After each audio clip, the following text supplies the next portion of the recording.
This morning on Take It Off Today, a dieting alternative. Have you ever found that even if you've managed to drop some weight, you wind up packing it back on?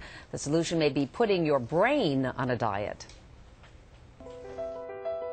I've always been overweight, and I have tried all the fad diets, Slim Fast, the grapefruit diet, all the crazy gimmicks out there.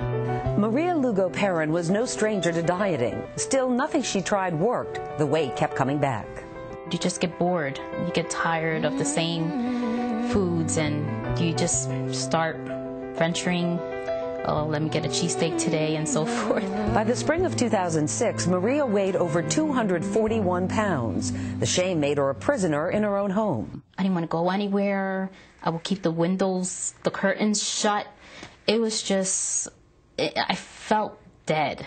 And with diabetes a killer in her family, Maria was afraid she could wind up dead if she didn't find a way to end the dieting yo-yo. Then she met Dr. Judith Beck, a psychologist whose father, Dr. Aaron Beck, created cognitive therapy, a form of treatment that focuses on problem solving and teaching people skills to cope. Already a proven therapy for depression, anxiety, and substance abuse, Dr. Judith Beck found cognitive therapy could help her patients with weight loss, too. In order to lose weight, people not only have to change their behavior, but they also have to change their thinking. Last summer, Maria and a group of 9 other women became early test subjects for the Beck Diet Solution. Oh, you went down 3 pounds. Great. Way to go. The Beck Diet isn't a food plan. Dieters can pick any nutritious diet. Instead, it's a set of psychological tools to keep you on the straight and skinny. First is learning and practicing how to talk back to those sabotaging thoughts that derail most dieters. Don't comfort yourself with food. If I'm upset, don't eat. It won't solve the problem, and I'll just feel worse. Dieters give themselves a million excuses for not sticking to their plan. And what they need to do instead when they see tempting food is to think to themselves, how much do I really want to eat this food? Also important is taking credit for small victories so that dieting confidence grows. There were times when that candy was really cold. Yeah. And you got through. I got through it, and I'm going to get through the rest. Another key is learning how to think like a thin person. Once you get it in your mind, it makes perfect sense. You have no choice. You can't be thin and eat a whole cheesecake. You can't be thin and have the cheesesteak and fries. In all, 42 skills are taught over 6 weeks, each one designed to retrain the brain. And apparently it's working for Maria.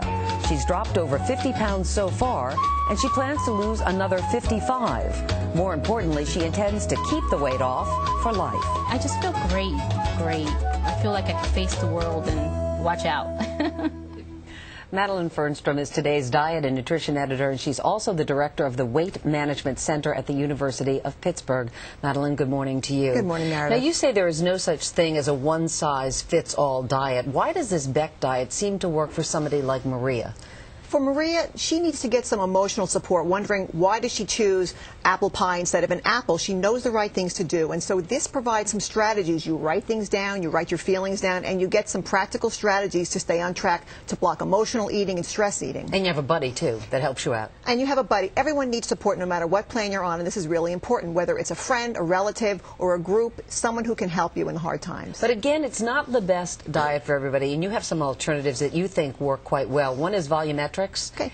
And yeah. that's been around a while, but what's the theory behind that? The volumetrics plan by Dr. Barbara Rolls is something that looks at diluting food. This is for people who really want to eat and say, I can't get enough. If you add a lot of water and fiber to foods, as in fruits and vegetables, if you eat salads and soups, and you eat fresh fruits instead of dried fruits, as we see, instead of raisins, you can really get a lot of calories in for the weight of food, but fewer calories. So people can have a lot to eat with fewer calories. And so if you really like food, that's probably the good one for you.